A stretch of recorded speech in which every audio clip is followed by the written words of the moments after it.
Jagdambika Pal ABP news से उन्होंने खास बातचीत की है। वो कह रहा है बिल से मुसलमानों को ही फायदा मिलेगा। क्या फायदा मिलेगा मुसलमानों को इस बिल से, जरा सुनते हैं क्या बता रहे हैं जगदम्बिका पाल। वक्फ बाय यूजर को लेकर के स्थिति क्या है, क्योंकि आपने अपनी रिकमेंडेशन में भी दिया जो वक्फ बाय यूजर को समाप्त किया है रिट्रोस्पेक्टिव इफेक्ट से नहीं किया है। अगर पूर्व में मस्जिद है, ईदगाह है, खानका, वहाँ आज भी आफर नमाज प्रेयर हो रही है तो वो वक्फ की संपत्ति रहेगी, कोई डिस्प्यूट ना हो। अब प्रोस्पेक्टिव हमने आज अमेंडमेंट किया है सरकार ने, वो ये है कि अब जो वक्फ होगा अब वक्फ बाय यूजर नहीं होगा, वक्फ बाय डीड होगा और वो डीड से रजिस्टर्ड होगा जैसे और सिविल प्रॉपर्टी होती है। और माइनॉरिटी डिपार्टमेंट का जो वामसी पोर्टल है उस पर 6 महीने के अंदर अपलोड होगा, जिससे देश को मालूम हो कि कोई भी ये संपत्ति वक्फ की है, रजिस्टर्ड है। अभी तक जैसे सेक्शन 40 में कांग्रेस यूपीए में कह दिया था कि किसी भी प्रॉपर्टी को अगर वक्फ कर दिया तो वो वक्फ हो गया, तो आज इसको सुधार किया है।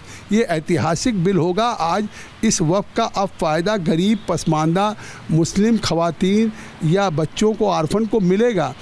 आप कहते हैं रेलवे के बाद, सेना के बाद तीसरे 9 लाख से ज़्यादा वक्फ की संपत्तियां हैं। आज वक्फ बोर्ड के पास सैलरी देने का पैसा नहीं है, तो ये कौन जिम्मेदार है, सरकार या मुतवल्ली वक्फ बोर्ड या केयर टेकर्स? तो आज उसको ट्रांसपेरेंट ढंग से अमेंड कर रहे हैं कि इसकी आय बढ़े। कहाँ जा रही आय? वक्फ की प्रॉपर्टी को कोई डिस्पोज नहीं कर सकता, सेल नहीं कर सकता। आज कौन कर रहा है? जगदम्बिका पाल या कोई मुतवल्ली? किसी वक्त की प्रॉपर्टी कोई हिंदू तो नहीं बेच रहा है। तो सर इसका मतलब तो साफ तौर पर आसान शब्दों में ये कह दें हैं कि अभी से पहले की जो अगर कोई डिस्प्यूटेड प्रॉपर्टी थी तो उसको लेकर जरूर केस हो सकता है, लेकिन बाकी प्रॉपर्टीज को लेकर के नहीं। यानी कि जब ये बिल जो है कानून बन जाएगा, डीएम के हाथ में नहीं रखा है, क्योंकि ये हो रहा था कि ये साहब डीएम रहेगा तो हाउ एनीबडी कैन बी जज इन हिज ओन केस कि वक्त पर डीएम सरकारी संपत्ति में होगा तो डीएम तो सरकार का फैसला करेगा। अब स्टेट गवर्नमेंट के लेवल का, सेक्रेटरी लेवल का, कमिश्नर लेवल का होगा कि इंक्वायरी होगी। तो ये क्या है? मतलब वक्फ की ज़मीन जो वक्फ की हो वही रहे ना।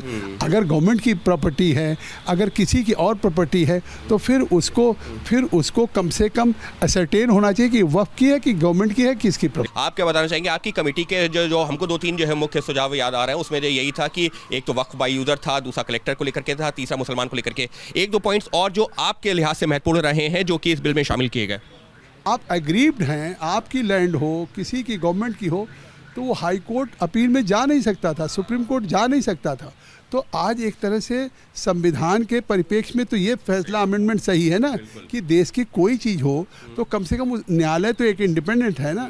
तो अगर वो प्रभावित है तो उसको हाई कोर्ट, सुप्रीम कोर्ट जाने का अधिकार क्यों ना हो? सर बस ये उसमें जो वक्फ बोर्ड में जो सदस्यों की संख्या थी उसको लेकर हो रहा था, इसमें गैर मुस्लिम को क्यों शामिल किया जा रहा है? कौन से हाई कोर्ट ने फैसला किया है कि वक्फ बोर्ड रिलीजियस बॉडी नहीं है, ये स्टैचुरी बॉडी है।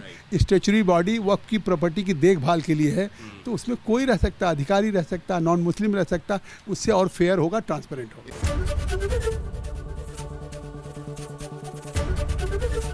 एबीपी गंगा, खबर आपकी, जुबान आपकी।